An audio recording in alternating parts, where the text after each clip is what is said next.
And now weather with meteorologist Elisa Raffa. It's been an active morning here with locally heavy rain and lots of lightning. This is a shot on I-44. You can see the heavy rain making conditions pretty hard to see. And then look at that lightning.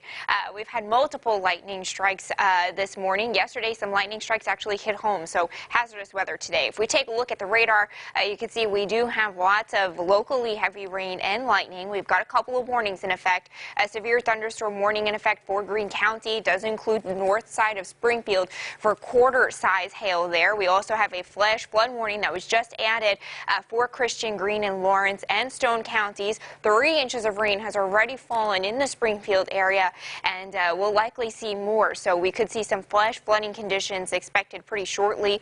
We also continue a flash flood warning until 11:15 this morning up around Bolivar and Walnut Grove. 3 inches of rain down there too, and the same story for Barton, Cherokee, Crawford, and Jasper counties.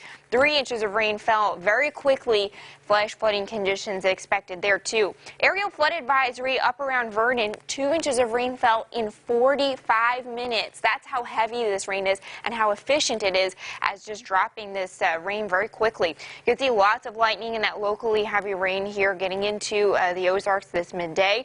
A look at the lightning strike count. It's increasing. It's about 500 right now, but I've seen this number over 700 so far this midday. So again, lightning is hazardous. You want to get inside. We're looking at that heavy rain here on the radar. This is some of the totals from today. Again, we're talking about 2 to 3 inch totals already. This is some of the rain that happened yesterday. So we already got saturated grounds in spots, and that can make these flooding conditions even worse. So flash flood watch in effect and has been expanded east. It has been expanded until 5 o'clock as well. We'll have these very heavy rain conditions with some ponding possible on the grounds. Some roadways could be covered, so you want to be careful. In the event of standing water, turn around, don't drown. Never drive through a flooded roadway. Never walk, swim, or play in flood water. It could be hard to see what's in there, and that could be very dangerous. The setup that we've got going on here is we've got this front drape to the south, this upper level storm that's bringing in the storms that we're seeing right now, and the two are going to kind of do a dance today, and that's what's going to continue to bring us this storm threat through the afternoon.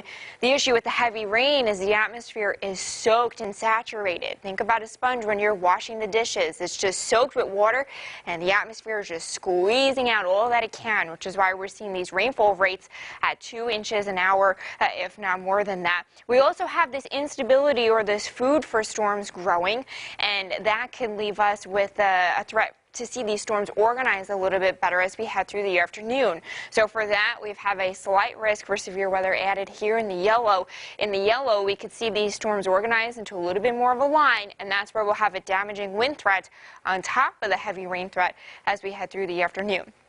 So again, we're tracking here today very, very low tornado threat. Concern for 60-mile-per-hour winds. Hail maybe to quarter or $half size, and then that flooding threat, of course, we've seen that come through as we head through the morning already.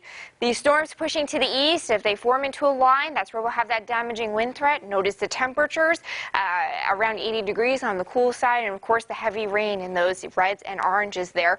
These storms exit to the south and east by about 6, 7, 8 o'clock. We should be drier this evening and through the overnight, and then by tomorrow we'll keep an isolated storm chance up to the north. The rest of us stay dry with temperatures warmer in the middle and upper 80s.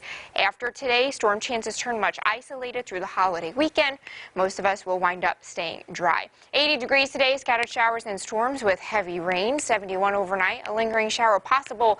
And by tomorrow, we'll keep a storm chance mainly to the north with a mix of sun and clouds. An isolated storm chance hangs around through the weekend.